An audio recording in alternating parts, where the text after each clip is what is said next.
Existe uma ideia curiosa que aparece em algumas das melhores histórias já criadas. Às vezes, o vilão não está completamente errado. Não no sentido de que suas ações são justificáveis. Muitas vezes elas são monstruosas, claro, mas no sentido de que, em certos casos, o vilão é o personagem que enxerga algo sobre o mundo que os heróis simplesmente não entenderam. E é justamente isso que torna essas histórias tão fascinantes. Porque o conflito deixa de ser apenas bem contra o mal e passa a ser uma disputa de visão de mundo. De um lado, alguém tentando proteger aquilo que acredita ser certo, e do outro, alguém que acredita que o sistema inteiro já está quebrado.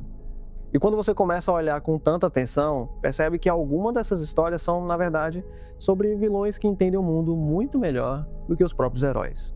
Um exemplo famoso disso é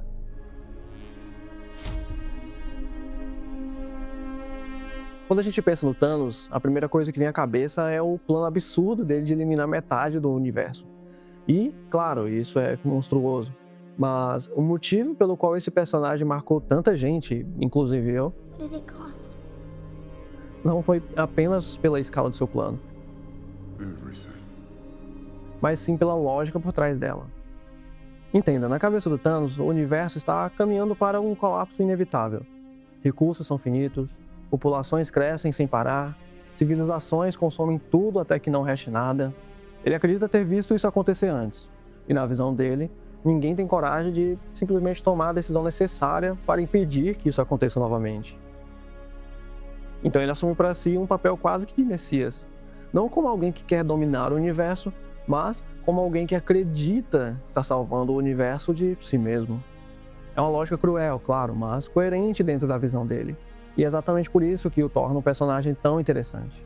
Porque a pergunta que fica no ar não é apenas como derrotar o Thanos, e se o problema que ele identificou for real. Claro, a solução dele é genocídio em escala cósmica, mas a história obriga a encarar algo muito desconfortável. Às vezes, o vilão não inventa o problema, ele apenas leva o problema a uma conclusão extrema. Mas existe um outro vilão que leva essa lógica ainda mais longe. Ozymandias, de Watchmen. Se o Thanos acredita estar salvando o universo, Ozymandias acredita estar salvando o mundo. A história se passa em plena Guerra Fria, em um momento onde o planeta parece estar em poucos passos de uma guerra nuclear. Olha só que coincidência, né? E Ozymandias chega a uma conclusão brutal. Ele percebe que o conflito entre as grandes potências nunca vai parar por conta própria. O sistema inteiro está preso em uma lógica de destruição mútua. Então ele decide quebrar essa lógica. Mas para ele fazer isso, ele precisa criar algo ainda maior. Algo que simplesmente force a humanidade parar de lutar entre si. E a solução que ele encontra é tão chocante quanto eficaz. Ele cria um evento catastrófico que mata milhões de pessoas e faz o mundo inteiro acreditar que aquilo foi feito por uma ameaça externa. O resultado? As nações que estavam prestes a se destruir entram em trégua. O mundo se une contra um inimigo comum. E pela primeira vez em décadas, a guerra global parece ter sido evitada. É nesse momento que uma pergunta aparece em Watchmen. Se matar milhões salvasse bilhões, você faria isso? E por mais perturbador que seja, é que dentro da lógica da história, o plano dele realmente funciona. Mas talvez nenhum vilão tenha exposto a fragilidade da sociedade de forma tão direta quanto...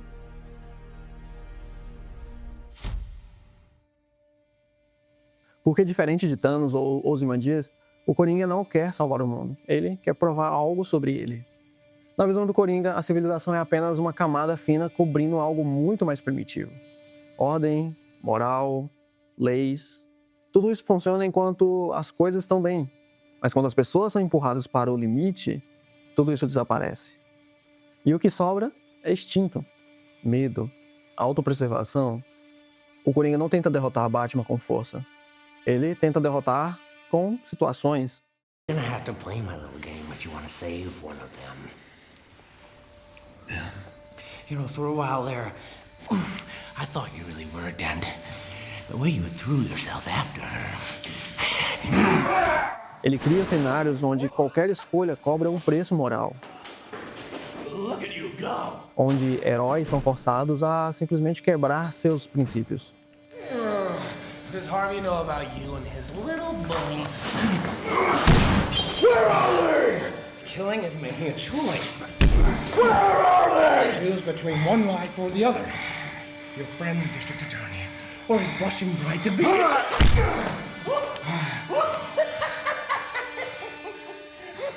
E o objetivo nunca é simplesmente destruir a cidade, mas sim mostrar que, quando a pressão aumenta o suficiente, as pessoas abandonam aquilo que elas dizem acreditar. Porque, no fundo, o experimento do Coringa é psicológico. Ele quer provar que a diferença entre ordem e caos é muito maior do que gostamos de acreditar. E mesmo quando ele é supostamente derrotado, a dúvida que ele planta permanece. Mas existe um outro tipo de vilão que talvez seja o mais perigoso de todos. Não o que quer destruir o mundo, nem o que quer expor o mundo, mas o que quer corrigir o mundo. Kira. A premissa de Death Note começa com uma pergunta que parece simples, mas se você tivesse o poder de matar qualquer criminoso apenas escrevendo seu nome, você usaria esse poder? No começo, a ideia parece quase um tanto sedutora.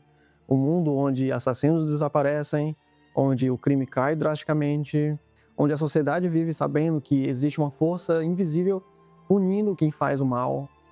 E dentro da história, isso aparentemente funciona. A criminalidade despenca, conflitos diminuem, o mundo parece caminhar para uma espécie de ordem absoluta. Mas é aí que a lógica começa a fechar, porque justiça baseada em medo não é justiça, é controle. E quando uma única pessoa passa a decidir quem merece viver ou morrer, o problema deixa de ser o crime. O problema passa a ser o poder. Kira começa acreditando que está criando um mundo melhor, mas, inevitavelmente, o plano começa a escorregar. Primeiro ele mata criminosos, depois ele elimina quem tenta detê-lo. Depois, qualquer pessoa que ameace seu projeto vira um obstáculo a ser removido. E nesse ponto algo importante acontece. A justiça desaparece, e no lugar dela surge algo muito mais perigoso. Uma utopia imposta pela força. Porque quando alguém se coloca acima da humanidade para decidir o que é melhor para a humanidade, o resultado quase nunca é um mundo melhor, mas sim apenas um mundo mais obediente.